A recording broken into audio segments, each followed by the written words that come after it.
Welcome to Dental All Stars. I'm Eric Vickery, president of coaching at All Star Dental Academy. With me today is my friend and client, Dr. Michael Setter, a periodontist from Portland, Oregon, and we're doing our All Star Practice Spotlight. So, welcome, Dr. Setter. How are you? Thank you. I'm doing great. Thanks for having me. I'm excited to be Yeah, here.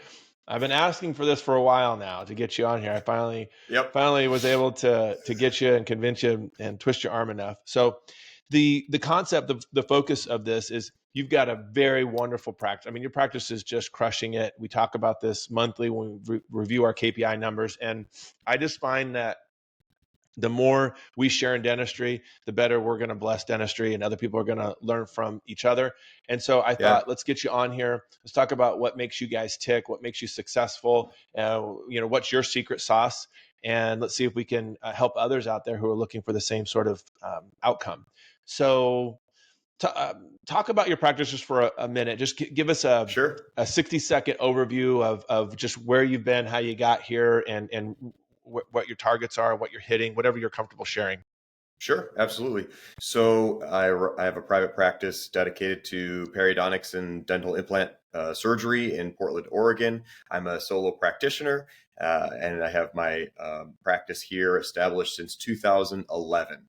I bought an existing periodontal practice from a retiring surgeon back in 2011, and it was a very, very small practice, but it was the height of the financial crisis. I had just gotten out of school, and so it was a very interesting time to come out Yeah. into dentistry. But fortunately, the practice was small, manageable. The debt was not too exhaustive, and overhead was manageable. I think that was a very big key at the beginning. Yeah. Yeah. And so I've just grown it over the course of now, I guess, almost 14 years, and Yeah. it's been great. We're a referral-based practice, and so we market to the community of general dentists and other practitioners around. We don't do a lot of direct-to-public marketing at this point, so it's all been sort of the traditional specialty model. When you purchased that practice wow, so you just missed, I think, probably the roughest time in dentistry that I've ever been through, and then you Sure. went through COVID with the rest of us that were dealing with that. Probably for me, second hardest time that I've ever been in dentistry in the last 27 years. Yeah. So when you started out, how different was it? Was it insurance? Were you in network? Were you out of network? Was it always out of network? Give us that kind of viewpoint as well. Yeah, absolutely. So the previous practitioner was basically fee for service, with the exception of a premier level provider with Delta, I believe, at the time. And fees were acceptable, for a profitable practice at that point. The previous practitioner, previous surgeon, had practiced there for 43 years, actually. And so Oh he my was gosh. 72 when he retired. Very successful career. And at that point was, I think, practicing 2.5 days a week. Still loved what he did, but it was not a primary income source at that point in time. So Interesting. he still wanted to make sure he ran a good business with clean overhead and good numbers, but he was definitely winding down over the That's past, awesome. 5 to 10 years of his career. Okay. So you've never had to say, hey, I'm going to go out of network with insurance. Because you're still a Delta provider, right? Your fees are acceptable. We've looked at those and they're Yep. nothing to be concerned about. For whatever reason, you've got a great reimbursement rate. In your vision, do you ever foresee that changing? And maybe Delta makes some changes and you're like, okay, we've got to do that, or you feel comfortable with it? Where are you with the participation level with Delta right now? Yeah, very good question. As far as participation with Delta, I was able to get in early right off the bat with their premier level reimbursement program, which from what I know, they don't offer anymore. And so we couldn't get the fees that we get now if we were a new practitioner. To start over. Yeah. And so starting over, that's not available. And so, I would say that for many of my procedures, my Delta fees are within 10 to 15, maybe 20% of my actual fee. And as a periodontist, it's a little bit different than general dentistry. When we're doing a procedure, we have a lot of different codes that go into a procedure if we're doing periodontal surgery. And in private practice fees, we might not charge or bill for every single code because we figure out a fair fee for that service, for that patient, and you agree to acceptance for that. For a Delta or insurance, we would then do every fee of what we're doing, of course, but we would include every code to make sure that we get as close to our private practice fee for service fee. When I look at your numbers, it's crazy because your production per patient and your write-off rate don't concern me, and so not only do you have a premier level type reimbursement rate, which is harder to do these days because you're prior to 2012, but you are able to bill out things differently on the perio side, which is awesome. Yeah. If they were to make a change, there's no question, I would just go strict fee for service because it's always been a dedication to the quality in my practice and the highest level of service. And I have to be able to afford to do that. I'm not willing to compromise my care, my standards of care, my materials, my staff in order to save the dental benefit company money or anything like that. So it's good. So that is all pretty much the same, but you've been able to grow. You've been able to really, I've been watching the numbers last couple of years, just incredibly. What if you had to go, like, do you think that was the right timeline, or was like, oh man, I wish I was doing this before? Like, if you had a chance to go back to yourself, now 11 years ago, and say, hey, these are the things I want to make sure we do over the next 5 years instead of 15 years. What would be some things that you would say to yourself, give advice to yourself that, like, hey, this is important to do. These are important things for you to pay attention to as a business owner, as a dentist, and maybe 2 or 3 things that are key points there. Yeah, absolutely. It's a good question. I mean, I believe that dentistry and practice management and small business ownership, I'm sure as well, it's a journey. So you don't enter in at the top, and you have to appreciate room for growth. You have to grow as a leader. You have to grow as an employer. You have to grow as a practitioner, as a manager. And so if you enter in at the top, there's no room to go higher. And so I think if I was talking to my younger self, is just stay the course, stick to your vision, stick to your goals, constant improvement, constant growth, learn, always try and be better. And so that's one of my biggest mantras is every year, even when we're successful, it's like, okay, let's celebrate what we did well. Where are rooms for improvement? How can we deliver better customer service? What little things can we tweak or change so that we're constantly evolving? And that's always been a culture in my practice for my team and myself of never get complacent, always be improving. So you're constantly getting better, but you're also appreciating the growth. So I think that's one thing is stick to your vision and make sure that you're constantly reassessing your growth and change. And you have to do it as a leader. Your successes and your failures start and end with the leader. And so you can celebrate those successes and any shortfalls. You say, okay, that's part of the game. What can I do better next time? The second thing, I struggled like anybody else. I think, gosh, when I first started, I don't remember the numbers off the top of my head, but I want to say the annual production before I bought the practice was something like $350,000 a year. And so he was only working 2.5 days a week, doing some of his own hygiene. And so it was definitely a retirement level practice, but I had a lot of growth to do, needless to say. I remember I didn't pay myself for the full 12 months. So I put every dollar back into the practice, investing in technology and upgrades. There was no internet in the practice. There was no email in the practice. There was no email digital invented anything. By 2011, was it email around? Yeah, seriously. I know. There were things I had never seen before, ledger cards, and like it was running Windows 97 with like a QuickBooks check writing program. That was the only digital dentistry we had. Was it printed checks off a computer? We had pencil and paper scheduling, and so I was really starting almost from scratch practice, which allowed me a lot of opportunities to install what I wanted. But then I remember at the end of the year, I asked my CPA, like, can I write myself a check? And I think it was like $60,000 at the end of 2012. Like, put that in your bank account. And I felt like, oh my gosh, look at how big this is. Like, look at this check, $60,000. And but I had to appreciate all the investment that I put in the practice throughout the year. And then Yeah. we've had pretty steady since 2011, probably 10 to 20% growth year over year over year. And Yeah. so we've been very Yeah. fortunate. And I We, remember thinking during that difficult time, if you can be successful in these hard financial times, imagine how much better it'll be when things get easier.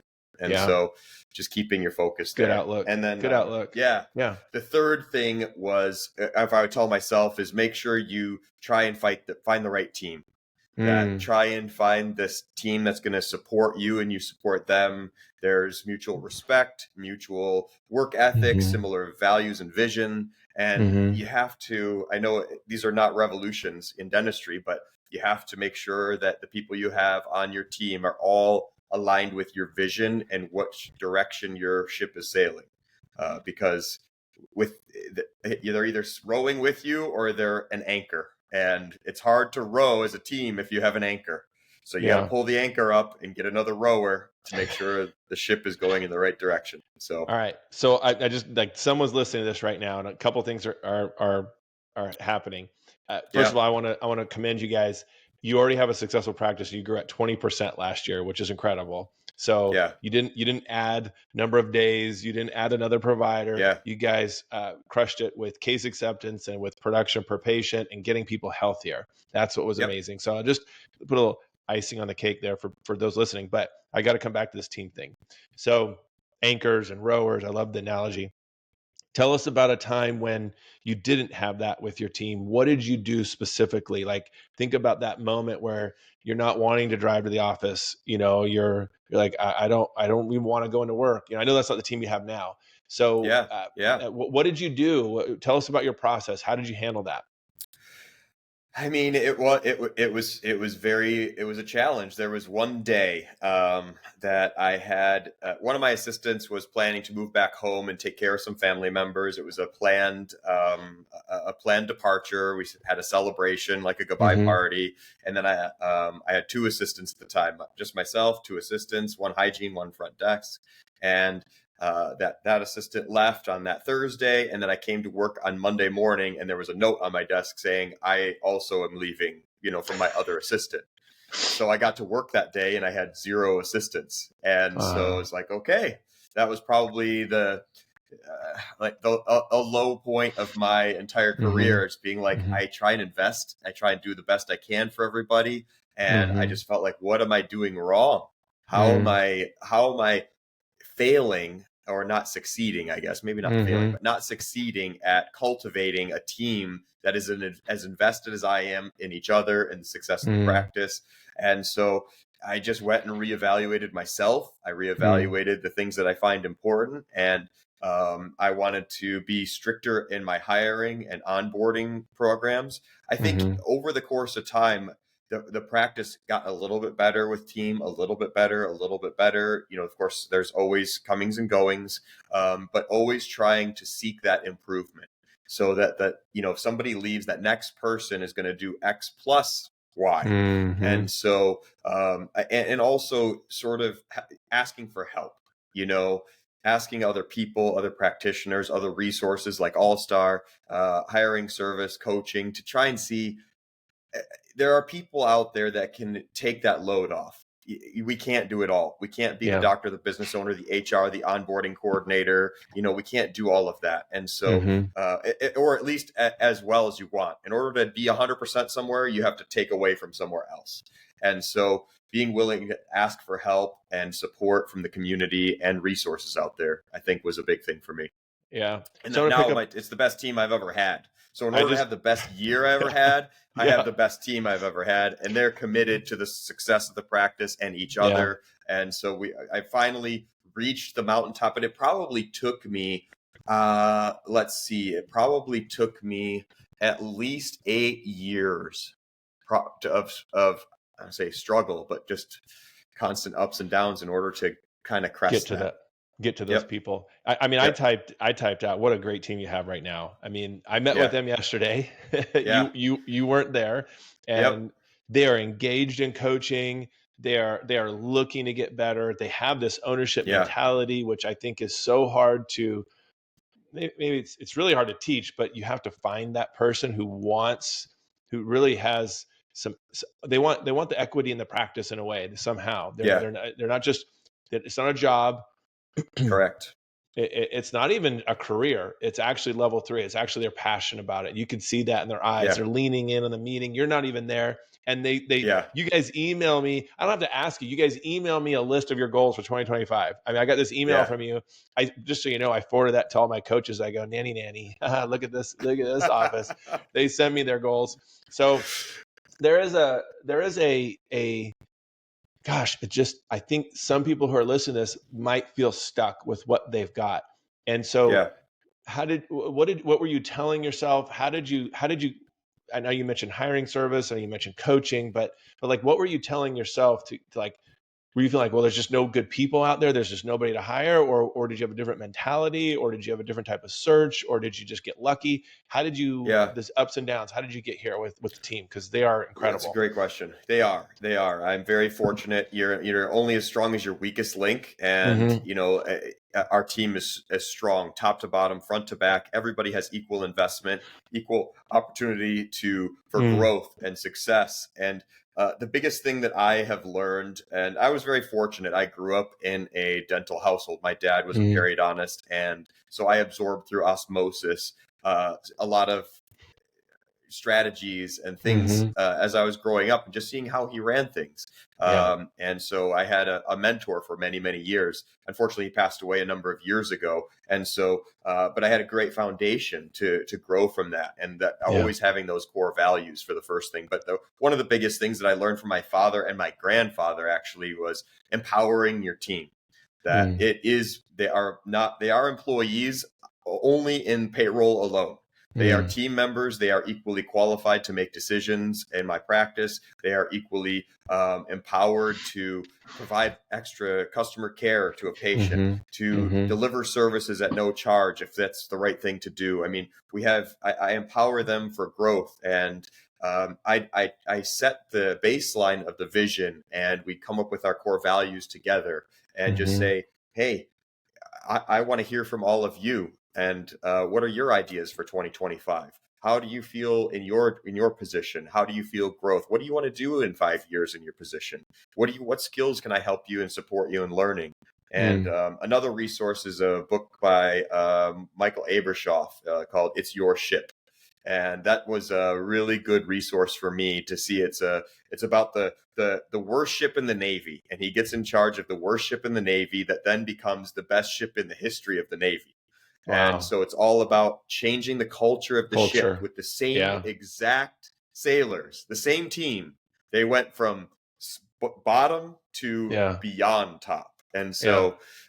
so that's a big thing. And so for Yeah. as far as the team, I think that I hold myself to 5 things. I have a notepad next to my desk every day that you have to have a smooth running practice. You have to have good systems that respects everybody. You want your day to be with as little stress as you can have. I mean, obviously, this is not a no stress profession, but a smooth running practice. You have to have exemplary leadership. You have to lead by example. So if the dishwasher needs emptying, if something happens, like I will be in there to do it as much as anybody else. That's not my job in my office at all. And it's starting with me. You have to foster a positive environment, positive culture. They want honest and transparent communication. I'm very honest and transparent with what our goals are and what we're trying to do as a practice, and fair compensation. In order to get better candidates, I always set my salary, my hourly rates higher than people are looking for, because I expect and hope that we're delivering higher than everybody's looking for. So fair compensation is a big part of attracting that initial talent, but then it's a good onboarding and interview process to make sure you have the right people. So I want to talk about that for a moment. I love that. So Yep. fair compensation. I have some clients Yep. that will tell me, look, I want to know what the going rate is, and I want to be at the top of that rate. I never want my team members thinking like I'm trying to just get away with something. I love that. And then I've got some offices like, I can't afford that person. Well, I'll look at like, well, because you're in network insurance, or we don't Sure. have case acceptance at this level or whatever. But was there a time where you looked at it like, okay, I can't afford that person, but the only way I can afford that person is if I hire that person so I can afford that person. You know what I'm saying? Sure.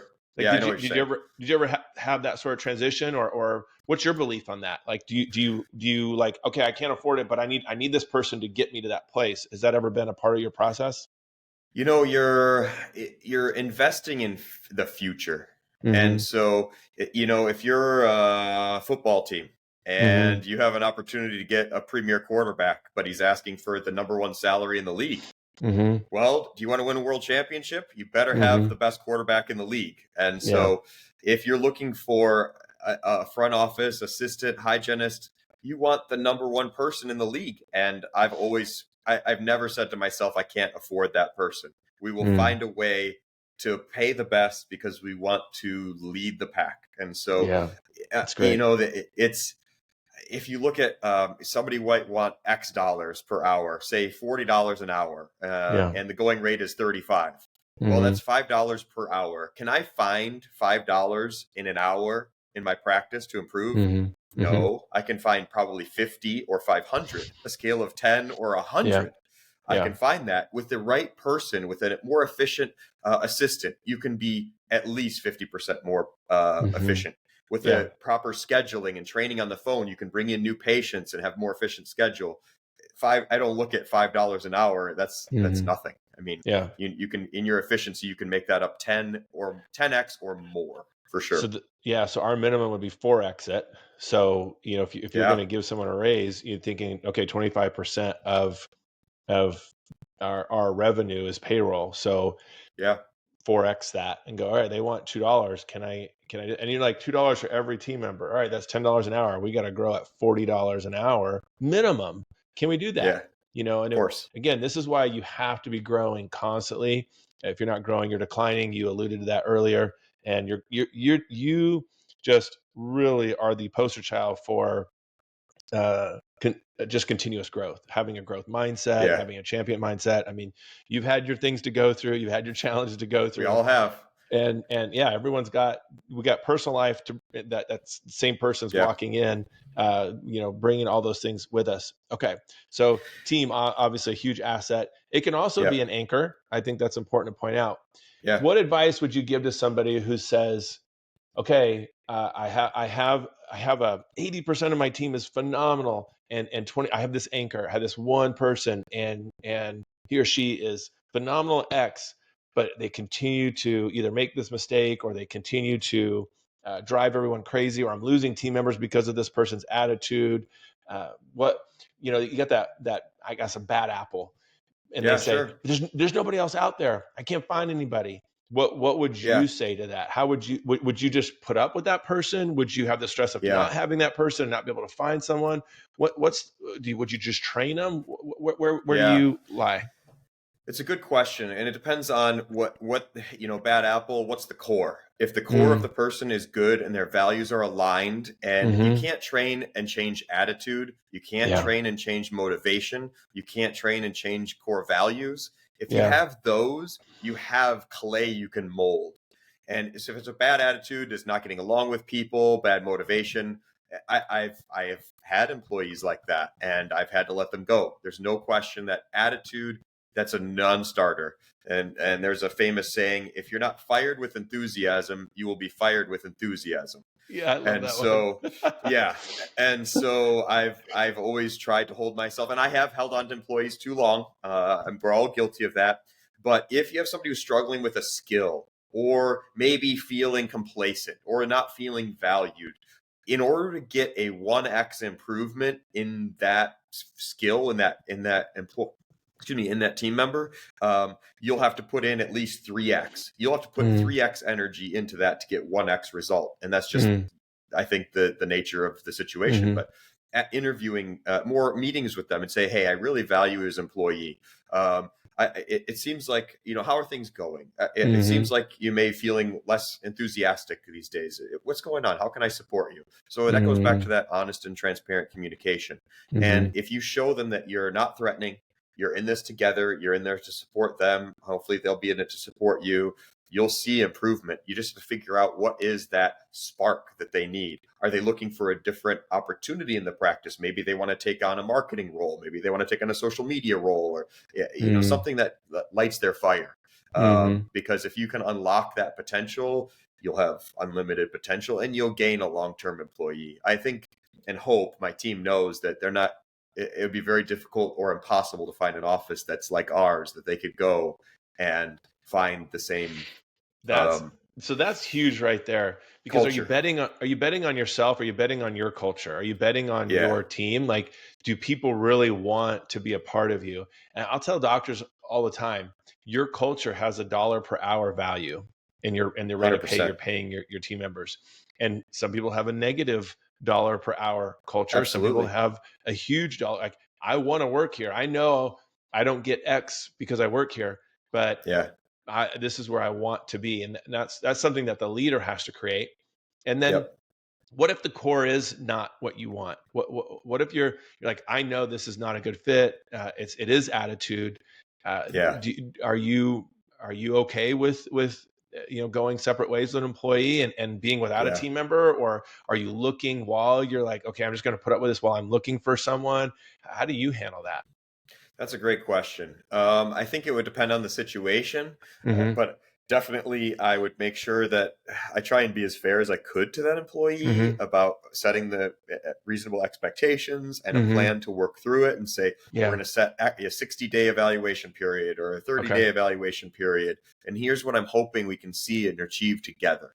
You always want Good. to keep it positive, and Yeah. you always want to make it seem like the carrot is just not in their court, it's in my court too. I have to be responsible for making sure I hold up my end and making sure they're successful too. So if there's things that employee needs, I want to be seen as an ally in providing that as well. So it's Yeah. not just them, it's both of us trying to achieve a result. And That's if good. we can't, then you have to move on, and you could say something like, we give 30 days of evaluation period, but in order for the practice to be prepared, I want to make sure that Mm-hmm. if it's not going to work out, that I have to be ready to, Yeah. put feelers out there for another person or Yeah. something like Yeah. that. So I don't think there's ever a perfect timing situation. You're either no, too early or too too late. early, too late. Yeah, And whether it's adding an associate, whether it's team members moving or going on maternity leave, yeah, it's so complicated to be a small business owner because you yeah, really can't afford to carry excess weight in your business model and have we'll just add another assistant, then we'll just add another admin yeah, person. When they go up and so dealing with that it's always nice to have whether it's a mastermind group, a mentor to talk with, a yeah. coach, whatever, to discuss those things, because I don't think there is one size fits all. I love your answer. All No, right. there's not. And that's why I originally found All Star Dental Academy in the first place was, it was after my dad passed away and I lost sort of that mentorship role. And Mm, even though I had ideas of where I wanted to grow the practice, it's always helpful mm-hmm, to have that sounding board. And that's where coaching's been beneficial for me, is have that ally on your side who's cheering you on, celebrating the successes, finding mm, deficiencies. And I was never as good at metrics. So I wanted to always dedicate to hard work, delivering customer service, delivering high quality of care and communication to patients and referrals. But I was not good at measuring and evaluating that. And so mm, having a framework for coaching of looking at these KPIs, how are you seeing this and how can you measure this, quantify these so you can see the growth, not just feel it or check your yeah, bank account, which is, yeah, I don't feel like that's a successful way, because then all of a sudden, if that's your metric, your bank account is like, wow, that's not where I wanted it to be. That doesn't tell you anything. That doesn't mm-hmm. tell you why or what's Why? going wrong that's causing that. It's, your production per patient dropped or your cancellation rate has increased. You have to keep those KPIs in mind, and monthly check-ins with that Yeah, are key to success. Yeah. yeah, very, very, very well said. All right, let's shift here for a second. Yeah. For the periodontist listening or the specialist listening, I think that Sure. fits: endodontist, ortho, Yeah. yeah, oral surgery. What would you say is the number one thing you do that has completely been the reason your practice is where it's at? That something that boosted your practice. You're like, wow, that was a lever to pull right there. That really one thing, and it's probably hard to pick one thing. Yeah. You can give me a Yeah. couple Yeah. if you want, but what Sure. if you had to hang your hat on something, what would you say that would be some advice to give out there? Yeah, it's in the world they always talk about the Ritz-Carlton service, going above and beyond in customer service. As far as surgery outcomes, of course, you have to treat patients well, you have to get good results. I think above and beyond that is how we're delivering care to patients and referrals and the community beyond where they can get anywhere else. Mm-hmm. Making sure our systems are efficient, their time is respected. Nobody waits in my office. I don't have a waiting room in my office. I have a reception area. So Mm-hmm. patients don't wait. We respect their time. We have efficient systems. The team knows what they're doing. Everybody's in lockstep, and it seems smooth and organized, and it's transparent. So a lot of these values go to the patient as well and the referring offices. So they want to make Mm-hmm. sure that we are an extension of them. When they make a referral or a recommendation, we want to meet or ideally exceed their Mm-hmm. expectations, Yeah. so that we are a good reflection of them. Boy, I was really nervous to see Dr. Setter, and gosh, the surgery went so smoothly, and I really appreciate everybody in that office. And we want to make sure that we provide a level of care and customer service to patients and teams beyond what anyone else can expect. And that's by Yeah. far and away number one. And Yeah. all my team knows that. Just like the Ritz-Carlton team members, they can do anything for a guest that will Yeah. enhance their stay within certain parameters. And my team's empowered to do that as well. So that's Yeah. way number one. And communication is number two. That goes hand in hand with that. Is they need to make sure that patients are communicated in their treatment plan, the costs, the timing, the expectations, and setting the parameters for how is this going to go, what to expect, and we're going to deliver just that. And same Mm-hmm. thing with the referrals. Here's the treatment plan. Here's the timing. Here's when you can expect the patient back. Here are the results you can expect. And then sticking to or exceeding that. So Yeah. being communication is key for sure. I love both those things. So with your customer service and with your communication, you're not only worried about how it goes with the patient, you're worried how it goes business to business. Yeah, And your it's a your unique challenge. customer is your referring office and dealing with their demands and how they want to do things. So your phone skills got to be incredible. So I know some doctors will bury their head in the sand and not want to listen to those calls. Did you ever go through a process where you listen to calls, or did you coach your team up somehow on customer service or phone skills, Yeah, or what did you do there? I know All Stars played a role in that, but in addition to yeah. that, In addition to that, I think we want to always tackle the challenges as they come up. What questions are you uncomfortable answering on the phone or when you're face to face with a patient? What sort of challenge are you getting that we can help support you in brainstorming? Do you take my insurance? Okay, how do you answer that question? One we're running into right now is my new patients are booking out farther. So how do we handle that uncomfortable thing of mm-hmm. uh, Dr. Setter is fortunately in high demand, and I like to spend Mm-hmm. at 30 to 40 minutes face to face with each new patient. And so Mm-hmm. we have to build the value in that visit for the new patient, saying, it's not just we're a sloppy office and we're booking out far, and you should call and find the Mm-hmm. shortest wait time. There's a reason that our office is unique Yeah. and people want to come and see me because you'll get that customer service. You'll get dedicated face to face doctor time, and Mm-hmm. I dedicate, certain times. I'm never late for my new patient exams. My team is very well trained. And so we have to make sure that we're able to overcome those challenges as they come up. And so we dedicate 3 hours a month in team training, 1 2 hour long session. We do an hour of coaching with you. I do an hour of coaching outside of that with you. And so it's dedicating the time and making sure it's useful time and it's Mm-hmm. empowered time. So they can Mm-hmm. all bring up questions, challenges. Oh, last Tuesday we had this difficult conversation. How can we better handle that? What sort of Mm-hmm. verbiage? The other day, my hygienist, I was walking down the hall and I overheard we have some new technology in our office delivering better care for our patients.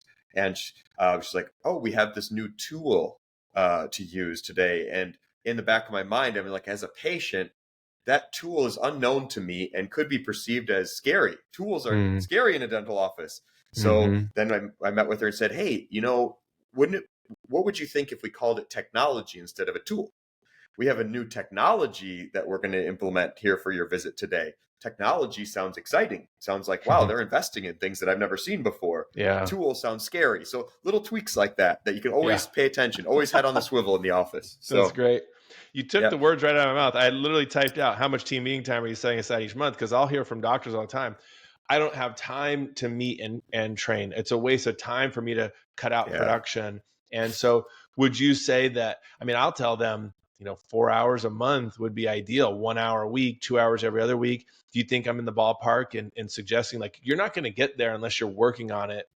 Football teams aren't great on Sunday without a bunch of practice all week long. Yeah. So do you think we're in the ballpark on the 4 hours a week? It sounds like or 4 hours a month. You're doing 3 hours a month. It's working We're doing for 3 hours you. a month at dedicated set aside Mm-hmm. time. And then we have our huddles. We do Mm-hmm. additional training meetings on top of that. So those Yeah. are less regimented, I guess. It's like, where can we Mm-hmm. fit in a 15-minute meeting or a discussion on this? And so I think 3 to 4 hours a month is a reasonable target.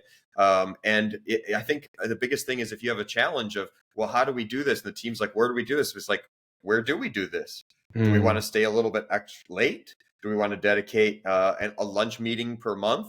Do we want to come in on a Friday and just dedicate 3 hours to a longer meeting and see what the team comes up with? Those challenges, if it's solved together, I think you'll get more success and less negative emotion attached with that. And of course, we look at that and say, boy, I'm getting booked out. We should really cancel a meeting and fill that with patients. No, you can't do that, because then That's you're just so burning true. people out, and you're not, your finger's not on the pulse. If you're not Yeah. checking your blood pressure, how do you know if you're healthy or not? Yeah. And so that's where the staff meetings come in. That's your finger on the pulse. That's giving them their voice to the team. And so we try and we make sure we respect that time as much as possible. Yeah. So good. Yeah. Your second thing, communication. For me, I say often, the answer doesn't lie in communication. The answer often lies in effective communication. And so that Yeah. effective communication means I've got time set aside to train my team. I've got time set aside to do a one-on-one with every single team member once a month for 15 minutes. I've got time set aside for morning huddles. We will not be effective in our 8 to 5, seeing Yeah. patients without our hours of training to make it run smoothly. You can't just Yeah. expect to show up and have it run smoothly. And I think that's where leaders they bend to the team that maybe doesn't have ownership, and they don't want to meet, and they don't want to have team meetings. They don't think it's valuable, and then you end up stuck at some point, and your growth Yeah. stops. So I couldn't That's agree more. exactly it. And you said like it's a commitment to change, even though we've had, very, very fortunate success year over year and hitting production numbers and exceeding collection numbers. And there's always that dedication to, okay, we celebrate that success, but how can we get better? And it doesn't come down to making more money. The goal in my practice, and this is our core value as a team, is work hard, treat patients well. And that's the end of the story. With looking at dollar success, that's the measurement. That's the value that you can actually quantify. But you can't quantify, how many happy patients did you have last year? You can't really measure that. How many happy referrals do you have that are happy with your customer service? You can't really measure that very easily. But if you dedicate to yourselves to the care and the service of your patients, your community, and your referrals, the growth The numbers comes. show up. The numbers show show. up. Yeah. And so Yeah. it's when we do these meetings, it's not how can we make more money next year? It's how can we achieve better efficiency? If we hit our numbers, how can we take more time off? How can we achieve this next level of success? If you're not constantly measuring and checking in on that, then the staff meetings are the only way to do that. So that's absolutely essential if you're going to keep pushing forward. Unless you have the most amazing team, everything's running perfectly and has been for 6 months with no problems, there's no stress, then maybe you just put the cruise control button. But if you're not growing, you're shrinking. And so the cruise control just keeps you at the same speed. I don't ever want cruise control. I want constant acceleration. So yeah. Well, they're gonna ask for a raise. The dental supplies are gonna go up. The rent's gonna increase. Costs sure. costs are gonna go up. We always have to be ahead of that. Yeah. And oftentimes we're well behind. We're lag measures behind that. So we're looking at last year, going, okay, well, this is what you did last year. We need to grow 10% this year. Well, that might just be enough to cover those costs that increase. So Well, listen, And I think it's more yeah. about it's if you're looking at 10% growth is how can we get more efficient? How could we treat one more patient a month? How could we eliminate one cancellation a week? There you And go. so if you're tackling those little efficiencies, the growth It comes. I shows mean, up. you measure growth. Growth is a lag measure because it's all retrospective. Yeah. And so what can we Yep. do tomorrow that was better than yesterday? And if we do tomorrow even 5% better than yesterday, that's 5% growth. So Love it. Love it. yeah. Yeah, I'm looking to grow 1% every day. I'm looking to learn Yeah. something new every day that's going to help my clients, going to help me Yeah. improve. It could be mindset, it could be attitude, it could be systems, it could be verbal skills, it could be technique and skill that way. So Yeah. always be challenging yourself. Well, I appreciate your 100%. passion. I appreciate your willingness to be out here and share with me. And thank you for joining me today Yeah. on the All-Star Practice Spotlight. No, thanks for your partnership and all the assistance you provided. And thanks, of course, for the invite. Appreciate it. Yeah. It's All been right. fun. For those listening, thank you so much for joining us on this podcast recording. If you're following us in all the places, make sure you share it, subscribe, pass it on to someone who you think could benefit from using this. If you're interested in learning more about how we support our clients, just send an email, heather@allstardentalacademy.com. She'd love to talk with you and just see how can we support you and your growth moving forward. All right. Thank you, guys. Take care. Yep. Thanks, Eric. Until next time, go out there and be an all-star.